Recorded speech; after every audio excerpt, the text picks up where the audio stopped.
Alright, so now we have the data inside props and that news, and this is going to be an array of objects. So now we need a way to loop this array of objects coming from props and display the data right here. So first, I'm going to just remove this from here. I'm just going to say items for now. And okay, I'm going to go right here at the top and I'm going to create a variable that is going to be called items. So this variable is going to be looping whatever information we get from props.news.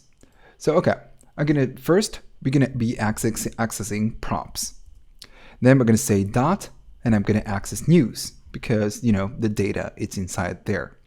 And then since we have an array of objects, I'm going to be using map, and you're going to be using map the whole time. It's going to be your best friend.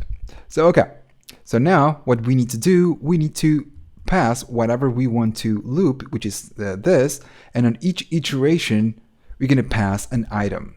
Now I'm going to say item. Now if you have news plural, what you can say is new or whatever, but you know there's no singular of news. So for now I'm going to say item, and this is going to be an anonymous function. Now on each iteration, that on each key that we find inside props news, each object, we're going to run an iteration. If we check the JSON, the DV.json that we have right here, we have 4 different news. So this loop is going to loop 4 times. And on each iteration is going to pass the item. The first iteration is going to pass the first one, the second this one, the third this one, and the other one this one. And this is going to be ES6. This is not React. So now on each iteration we pass the item. So what we can do, we can return some JSX. We're going to say return, open and close, just like that. So now inside the return, remember that whenever we use JSX, we need to pass a single element. And this one is going to be each item of news. So first I'm going to add a title. The title, it needs a title. If we go to the dv.json, we have the title right here. So okay, I'm going to go right here and bring the title.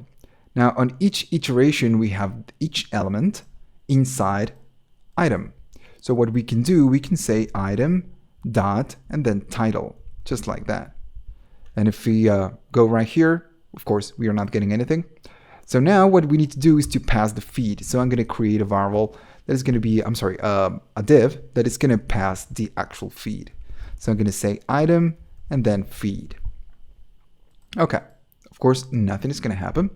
So now this variable is doing all the logic, rendering some markup with the title and the feed. This is what we need. So now what we can do inside the return, we can make a reference to this variable. So we're going to go right here and enclose everything inside curly braces.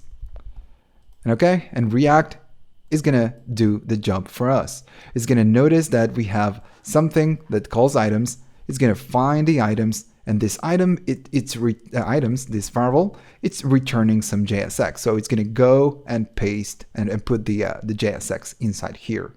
So, you know, it works. Everything works really nice. So this map, again, it's ES6, and it's kind of doing a for loop. It's actually a loop, of course, but it's kind of doing I equals 0. If you come from the ES5 world, then I is less than array.length, you know, all the logic that we used to do back in the day, I++, and then inside we're going to access each array. And then, of course, we pass the iteration, and then we pass the item. And in this case, if we wanted to get the title, we say title. So this is the same logic than this one. We're not going to use that. We're going to be using ES6 because ES6 is awesome, and we're going to be using it the whole time. Okay, so this works. We still need to do a few things. If you remember, we are using news list item. So this should be rendered inside news list item on each item. So let's go to the next section and see how to include this code inside news list item.